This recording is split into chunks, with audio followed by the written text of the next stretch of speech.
সুপ্রভাত বন্ধুগণ, আপনাদের সবাইকে জানাই প্রভু যীশু খ্রিস্টের নামে শুভেচ্ছা ও শুভকামনা। আসুন দেখি ঈশ্বর তার পবিত্র শাস্ত্র বাইবেল থেকে আজ এই প্রাতকাল আমাদের কি বলতে চান। আজ এই প্রাতকালীন অধ্যয়নের জন্য আমরা বের করব গীত সংহিতা তার ৭৩ অধ্যায় ২৬ পদ। এখানে লেখা আছে, আমার মাংস ও আমার চিত্ত ক্ষয় পাইতেছে, তথাপি ঈশ্বর চিরকাল আমার চিত্তের শৈল ও আমার দায়াংশ। ঈশ্বর তার সুন্দর বাক্যে আমাদের সকলকে আশীর্বাদ যুক্ত করি, আমিন।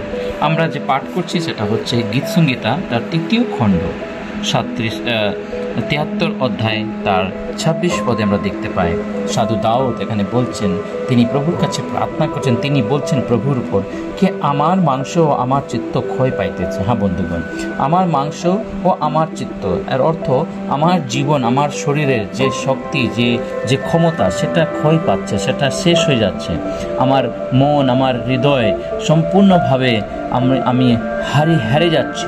আমি দাঁড়াইতে পারছি না, আমি সেখানে কিছু করতে পারছি না। কিন্তু আমার সদাপ্রভু, আমার ঈশ্বর, তিনি এত পবিত্র, তিনি এত ভালো, এত যে দয়ালু, তিনি আমাকে সর্বদা তিনি নিজের হাত দ্বারা আগলে রেখেছেন। হ্যাঁ বন্ধুগণ, এখানে বলছেন যে সদাপ্রভু তথাপি ঈশ্বর চিরকাল আমার চিত্তে শৈল ও আমার দায়াংশ হচ্ছে তিনি আমার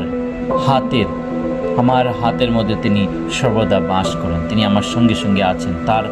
তার সেই যে দায়াংশ তিনি আমার সম্মুখে হয়ে দাঁড়িয়ে আছে।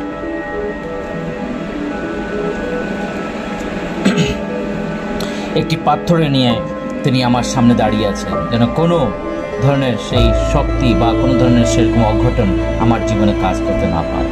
হ্যাঁ বন্ধুগণ, সদাপ্রভু তিনি দয়ালু, তিনি আমাদের উপর যে দয়া, যে অনুগ্রহ তিনি করেন, কারণ তার যে ন্যায় বা তার সেই যে ভালোবাসা সেটা সত্যিকার আপরম্পার, সেটা আমরা কোনো ধরনের তুলনা কিছু জিনিসের সাথে করতে পারি না।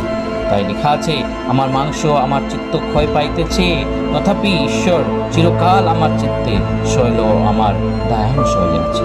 হালেলুয়া, তিনি আমার সঙ্গে সঙ্গে আছেন। হ্যাঁ বন্ধুগণ, আজকে আমরা যেভাবেই থাকি না কেন, কিন্তু সদাপ্রভু তিনি তার হাত আমাদের উপর বাড়িয়ে রেখেছেন, সর্বদা তিনি আমাদেরকে সুরক্ষা করে রেখেছেন। তাই আসুন ঈশ্বরকে ধন্যবাদ করি, আমরা আমাদের জীবনকে প্রভুর হাতে সমর্পণ করিয়া প্রার্থনা করি। পবিত্র বাহিনীর সদাপ্রভু, তোমার মহানের ধন্যবাদ করি আজকে সুন্দর দিনের জন্য। প্রভু, এই প্রাকৃতিক কিন্তু সারাটা দিন তুমি আমার সঙ্গে থাকবে। বিশেষ প্রভু, আমরাও অনেক দুর্বল, অনেক ক্লান্ত হয়ে গেছি, আমাদের মাংস সম্পূর্ণভাবে ক্ষয় পাইয়া গেছে, কিন্তু প্রভু তুমি আমাদের সঙ্গে আছো। তুমি আমার শৈল ও আমার দয়াংশ হয়ে আমার সম্মুখে দাঁড়িয়ে থাকো। প্রভু তোমার সাহায্য করো, আমার পাপ ক্ষমা করো, এই দিনের ভার তুমি গ্রহণ করো। এই ক্ষুদ্র প্রার্থনা ত্রাণ করতে মুক্তি হবে প্রভু যীশু নামে চাই, আমেন।